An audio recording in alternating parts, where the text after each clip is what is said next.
Halo sahabat Nano, pada kesempatan kali ini kita akan belajar mengenai konsep dasar nanoteknologi dan nanomaterial. Mungkin teman-teman di sini sudah sering mendengar mengenai nanoteknologi atau nanomaterial. Nah, jadi nanoteknologi itu merupakan ilmu dan rekayasa dalam penciptaan material, struktur fungsional maupun piranti dalam skala nanometer. Nah, ini adalah beberapa produk yang mungkin sering kita temui atau kita lihat di pasar atau di supermarket. Dan dua produk ini adalah produk lokal Indonesia yang menggunakan teknologi nano. Di sini ada suplemen herbal, Nano Prima namanya. Dan di sini adalah cat atau yang menggunakan teknologi nano atau nano coating yang katanya bisa masuk ke pori-pori cat mobil Anda sehingga akan melindungi mobil lebih lama. Lalu apa sih keunggulan dari teknologi nano ini? Kenapa dia diaplikasikan kepada produk-produk? Emangnya kalau pakai material biasa aja kenapa? Gitu. Kenapa harus nano? Nah, kita akan belajar pada pertemuan kali ini. Jadi, nano itu apa sih sebenarnya? Mungkin kita sudah pernah mendengar ya, atau kita sudah tidak asing dengan istilah milimeter, mikrometer. Nah, sekarang nanometer. Jadi kata nano itu diambil dari bahasa Yunani yang berarti kecil atau mungil. Dan dalam terminologi ilmiah, nano ini berarti 10 pangkat min 9. Jadi 1 nanometer itu sama dengan 10 pangkat min 9 meter. Nah, kalau mikrometer kan 10 pangkat min 6 meter. Kalau milimeter 10 pangkat min 3 meter. Nah, kalau nano ini jauh lebih kecil lagi. Nah, di gambar ini ada skala meter mulai dari sentimeter hingga Armstrong. Armstrong itu 10 pangkat min 10 meter. Jadi di sini ada beberapa objek yang berukuran tertentu, dan yang kita bahas sekarang ini adalah objek dengan ukuran nano, yang berarti mulai dari virus hingga molekul. Akan tetapi jika kita mempelajari mengenai nanopartikel, itu biasanya ukurannya itu range-nya antara 10 nanometer hingga 100 nanometer. Nah, ini ada ilustrasi untuk menggambarkan betapa kecilnya ukuran nano. Jadi di sini ada bumi, ada bola dunia yang ukurannya itu 1,27 kali 10 pangkat 7 meter, atau jika dikonversikan itu sama dengan 12,7 kilometer. Dan ukuran dunia ini itu 10 juta kali lebih besar dari bola kaki yang ukurannya hanya 0,22 meter. Dan bola kaki ini pun 1 miliar kali lebih besar dari material nano. Yang ini merupakan fullerene, yang merupakan salah satu material nano berbasis karbon yang ukurannya itu 10 pangkat min 9 meter. Jadi bisa kita bayangkan betapa kecilnya, sangat kecilnya material nano ini. Nah, nanomaterial ini biasanya terbentuk dari sintesis manusia, tetapi tidak sedikit juga yang terbentuk di alam yang diciptakan oleh Tuhan yang Maha Kuasa. Nah, ini salah satunya adalah tanaman teratai, yang kita tahu bahwa jika tanaman ini daunnya terkena air itu kayak nggak menyatu gitu. Nah, itu kenapa? Nah, jika kita identifikasi menggunakan instrumen, misalnya menggunakan atomic force microscope yang bisa melihat objek itu dari sangat dekat. Nah, ini kelihatan bahwa di permukaan daun teratai ini ada kayak papila namanya, itu ada tonjolan-tonjolan yang menyebabkan sifat hidrofobisitas yang super, sehingga air jika mengenai daun ini itu tuh nggak akan nempel. Dan tanaman ini juga bisa melakukan self cleaning service, sehingga teratai itu akan tetap bersih walaupun tumbuhnya itu di dalam lumpur. Nah, ini adalah beberapa fenomena-fenomena di alam yang sebenarnya itu tuh udah ada sumbangsih dari material nano. Nah, mungkin kalian bisa cari tahu gambar-gambar ini maksudnya apa sih, penjelasan nano materialnya di bagian mananya sih. Nah, mungkin teman-teman bisa cari sendiri nanti. Nah, lalu Apa yang membedakan nanomaterial dengan bulk material? Nah, bulk material itu adalah material yang ukuran besarnya gitu. Ini adalah contoh partikel yang ini ukurannya 10 cm, kemudian masuk ke mili, kemudian masuk ke mikro, kemudian ini masuk ke nano. Jadi kita bisa bayangkan, padahal jumlah mereka ini sama, masanya sama, tapi jika mereka ukuran partikelnya itu sangat kecil, maka otomatis akan terlihat akan lebih banyak tuh partikel-partikelnya, sehingga luas permukaannya pun akan semakin besar. Jadi intinya ada dua hal yang membedakan material nano dengan bulk material. Yang pertama, nanomaterial ini memiliki luas permukaan dan volume yang lebih besar jika dibandingkan dengan material sejenis dengan ukuran yang sama. Nah, kemudian ukuran partikel ini yang udah masuk ke skala nano itu tuh udah nggak berlaku lagi hukum-hukum fisika, tapi lebih kepada hukum fisika kuantum. Nah, fenomena kuantum ini sebagai akibat keterbatasan ruang gerak elektron dan pembawa muatan lainnya dalam partikel itu menyebabkan perubahan sifat dari material itu sendiri. Nah, perubahan sifatnya itu apa aja? Coba kita bahas lagi. Nah, jadi ini adalah beberapa contoh perubahan sifat partikel nano dibandingkan dengan bulk materialnya. Jadi yang pertama tadi ada, otomatis kita tahu ya bahwa karena dia semakin kecil, maka luas permukaannya akan semakin besar. Nah, ini biasanya sifat ini dimanfaatkan untuk proses katalis. Kemudian ada dengan ukurannya yang kecil juga menimbulkan sifat antimikroba atau antibakterial. Kemudian akan berpengaruh juga terhadap kekerasannya atau kekuatan mekaniknya. Kemudian juga berpengaruh terhadap elektron gap pita elektron yang dimanfaatkan sebagai panel surya. Kemudian sifat elektriknya juga berubah dan sifat magnetiknya juga berubah, yang biasanya dimanfaatkan di pemisahan seperti itu.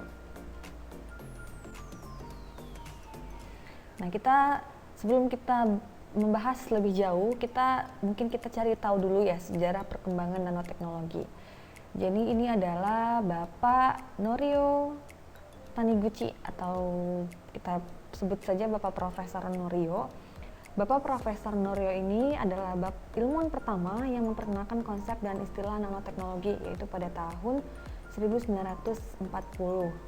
Beliau mulai mempelajari mekanisme pembuatan nanomaterial dari kristal quartz, silikon, dan keramik alumina menggunakan mesin ultrasonik. Lalu Bapak Norio ini mempublikasikan artikel ilmiahnya yang berjudul tentang konsep dasar nanoteknologi, dan publikasi ini dianggap sebagai awal mula teknologi nano dikaji secara ilmiah. Nah, kemudian ilmuwan kedua yaitu Bapak Richard Feynman yang pada tahun 1959 berhasil menemukan peralatan pengujian dan material baru. Dan quotes yang terkenal dari Bapak Richard ini adalah "There is plenty of room at the bottom", yang intinya memunculkan suatu isu yang yaitu permasalahan mengenai manipulasi dalam mengontrol atom dan molekul pada dimensi kecil atau dimensi nanometer. Nah, selanjutnya berbagai negara, khususnya negara-negara maju, melihat potensi yang menjanjikan dari pengembangan nanoteknologi ini. Nah, salah satunya adalah Amerika Serikat yang bisa atau telah berinvestasi hingga kisaran 21 miliar dolar US selama kurun waktu 15 tahun dari tahun 2001. Dan dari grafik yang Anda lihat di depan ini, USA menduduki peringkat pertama dalam hal publishing di IPO patent tahun 2001, dan IPO itu sendiri adalah Europe Patent Office. Kemudian ini adalah untuk di benua Asia-nya terdapat Cina yang memimpin pengembangan teknologi nano dengan jumlah investasi mencapai 1 miliar yuan atau setara dengan 152 juta dolar US. Dan berkat investasi jangka panjang ini sudah terbukti ya bahwa Cina menduduki peringkat pertama dalam hal penyumbangan artikel ilmiah di dunia. gitu. Jadi dia udah mempublikasikan artikel ilmiah sebanyak 20.312 artikel ilmiah di bidang nanoteknologi. Nah, selanjutnya karena sifatnya tadi yang unik, yang canggih, yang berbeda dengan bulk materialnya, maka material nano ini dimanfaatkan di berbagai bidang. Mulai dari untuk penyimpanan energi, kemudian bahkan di pertahanan keamanan, di bagian metalurgi, bagian elektronik, kemudian optik, kemudian di kesehatan juga sering menggunakan teknologi nano, bahkan di agriculture and food, kemudian di kosmetik dan cat, kemudian di bidang bioteknologi dan tekstil. Baiklah, mungkin akan kita bahas lebih detail dalam beberapa bidang yang sudah tertera di sini. Nah, ini adalah aplikasi nanoteknologi di bidang tekstil. Jadi pengembangan nanoteknologi di bidang tekstil pertama dilakukan oleh Nanotex di Amerika sendiri. Nah, biasanya itu penerapan nanoteknologi pada bidang tekstil ini dapat memberikan daya tahan yang lebih tinggi terhadap kain. Mengapa? Tadi udah kita bahas bahwa nanomaterial ini memiliki luas permukaan yang tinggi. Nah, itu tuh bisa meningkatkan daya tahan juga sekaligus fungsi dari kain itu sendiri. Nah, jadi dengan memanfaatkan nanomaterial di bidang tekstil, itu tuh bisa menimbulkan sifat-sifat khusus seperti antibakterial, anti api, kemudian self cleaning seperti di tanaman teratai tadi, kemudian anti sinar UV. Jadi para pengguna pakaiannya mungkin bisa terhindar dari UV sinar UV yang berbahaya. Jadi kita udah nggak perlu lagi mungkin ya menggunakan sunblock seperti itu. Dan bahkan ada pakaian yang ketika di-apply dengan teknologi nano itu udah tidak perlu lagi dicuci karena dia tahan terhadap kotoran dan juga bau. Jadi kita bisa bayangkan ya betapa hebatnya produk-produk yang bisa kita gunakan menggunakan teknologi nano. Nah, selanjutnya teknologi nano juga dimanfaatkan di bidang pangan. Nah, mengapa? Emang keunggulannya apa? Nah, jadi salah satunya itu pemanfaatan nanoteknologi di bidang pangan itu bisa menghasilkan produk-produk dengan zat gizi tambahan. Jadi bayangin.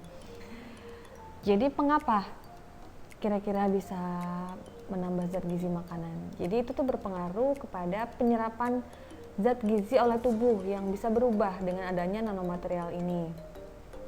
Jadi zat gizi yang terkandung dalam pangan itu akan lebih efektif diserap oleh tubuh karena mungkin ukurannya lebih kecil tadi ya. Jadi sel-sel dalam tubuh, organ-organ dalam tubuh kita itu bisa menyerap dengan lebih baik. Nah, kemudian juga untuk di Indonesia itu sudah ada beberapa pangan, misalnya itu pewarna alami dan beberapa produk nanoteknologi itu yang bisa memanfaatkan bahan alami dari ampas buah dan sayur. Jadi ampas buah dan sayur itu dimanfaatkan, diubah partikelnya menggunakan menjadi skala nano sehingga itu bisa dimanfaatkan kembali.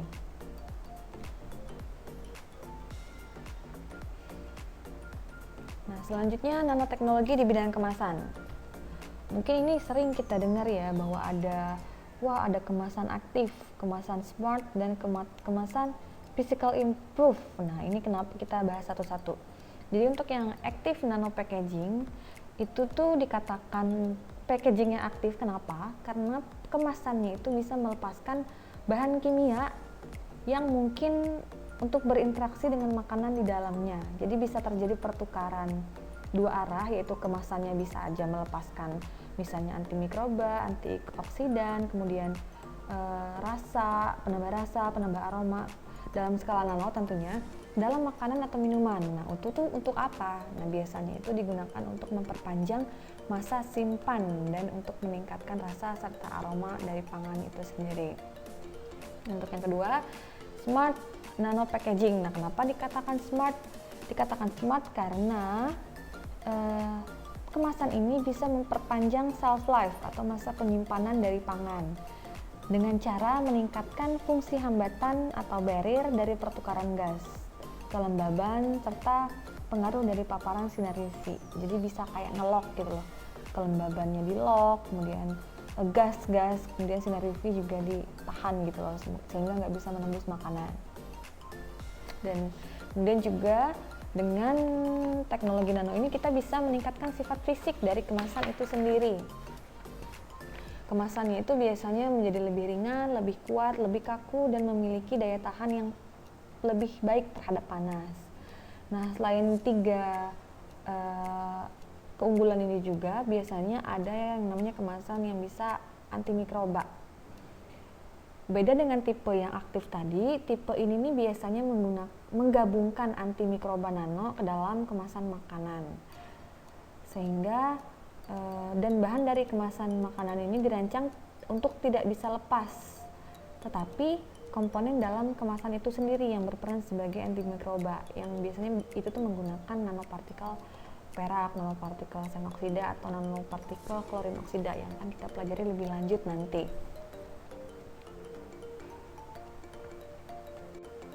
Nah, selanjutnya pemanfaatan nanoteknologi di bidang elektronik. Nah, ini ada gambar chip ya. Jadi Intel pada tahun 2005 itu sudah berhasil meluncurkan chip dengan ukuran itu 70 MB dengan teknologi nano dengan ukuran 65 nanometer. Nah, pada produk baru ini, dalam satu chip itu bisa berisi lebih dari 500 juta buah transistor. Dan dalam diperkirakan ke depannya ini akan bisa terus berkembang ya. Dan ukuran transistornya itu akan bisa terus lebih mengecil gitu, sehingga bisa memuat size yang lebih besar.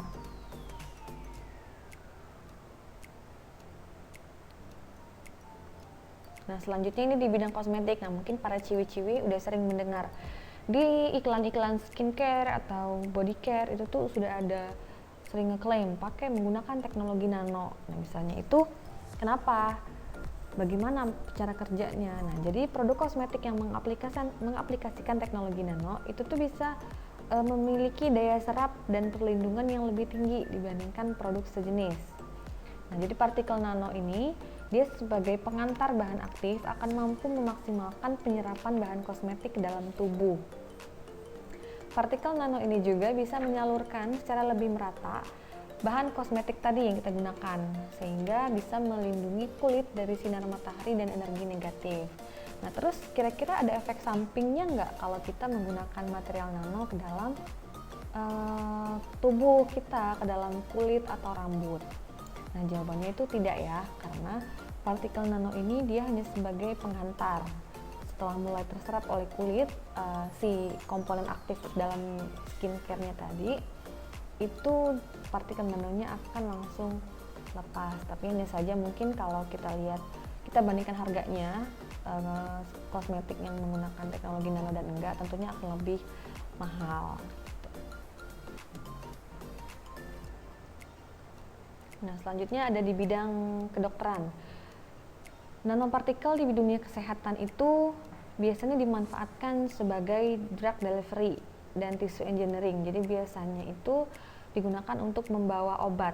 Nah, sifat apa dari nanomaterial yang bisa menyebabkan dia digunakan sebagai drug delivery? Nah, itu tuh adalah sifat magnetiknya biasanya. Kan dalam partikel yang berukuran sangat kecil itu biasanya nggak ada domain magnetik yang muncul, tapi dia tetap akan bisa mengalami gaya magnetik jika berada dalam medan magnet. Nah, biasanya partikel ini digunakan sebagai pembawa obat. Jadi nanti kita menggunakan medan magnet dari luar, jadi kita bisa mengarahkan gitu loh, obat itu akan nyampe ke organ yang mana yang ditargetkan, jadi akan lebih tepat sasaran.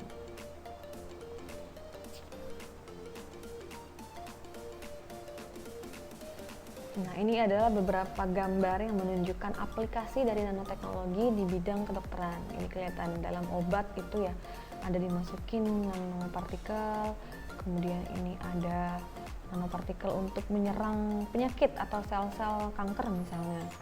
Dan ini juga lihat dari dalam perjalanan obat menuju usus itu menggunakan menuju usus atau lambung itu menggunakan partikel nano, sehingga pengirimannya akan lebih efektif. Nah, kemudian kita masuk ke dalam klasifikasi nanomaterial.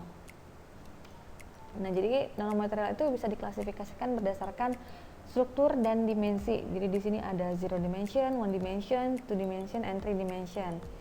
Jadi bedanya apa? Jadi kalau 0 dimension nanomaterial itu memiliki skala nanometer di semua arah. Jadi di sumbu X, sumbu Y, sumbu Z itu skalanya nano.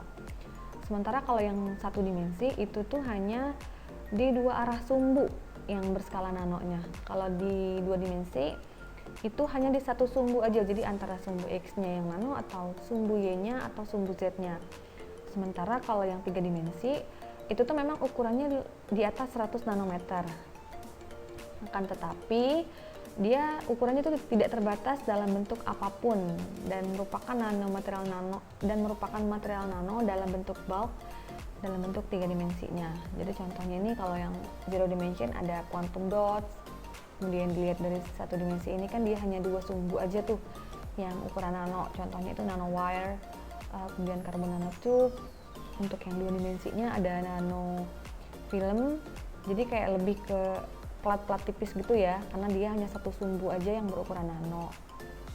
Nah untuk yang 3 dimensi ini dari gambar ini kelihatan dia emang agak ukurannya besar, tapi dia memang tergolong dalam material nano. Nah selanjutnya klasifikasi nanomaterial berdasarkan jenis penyusun. Kalau tadi kan berdasarkan struktur dan dimensi, ada 0D, 1D, 2D, and 3D. Nah kalau sekarang kita bedakan dari jenis penyusunnya. Jadi ada nanomaterial organik, kita lihat ini ada micelle, liposom, nanogel, dendrimer. Kemudian nanomaterial organik, nah ini lebih kepada logam. Di sini ada gold, ada silika juga, semi logam juga. Kemudian ada magnetic nanopartikel. Biasanya kalau sifat-sifat magnet itu kan dari logam. Nah ini selanjutnya ada apa lagi nih? Ada nanomaterial komposit. Nanomaterial komposit mungkin udah nggak asing ya dengan istilah komposit. Jadi komposit itu kan lebih kepada gabungan dari 2 penyusun gitu ya, hibrid. Nah bisa dilihat dari gambar ini, ada mungkin ini dalamnya oranye, luarnya itu silver. Nah ini mungkin adalah gabungan dari 2 hal yang berbeda. Kemudian yang paling terkenal ini adalah carbon based nanomaterial. Jadi nanomaterial yang penyusunnya itu atom karbon.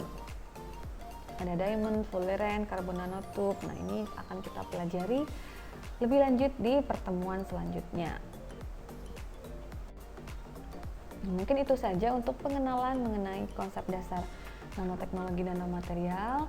Untuk detail lebih lanjut mengenai masing-masing nanomaterial, sifatnya gimana, aplikasinya gimana dengan lebih lengkap akan kita pelajari di pertemuan selanjutnya. Terima kasih.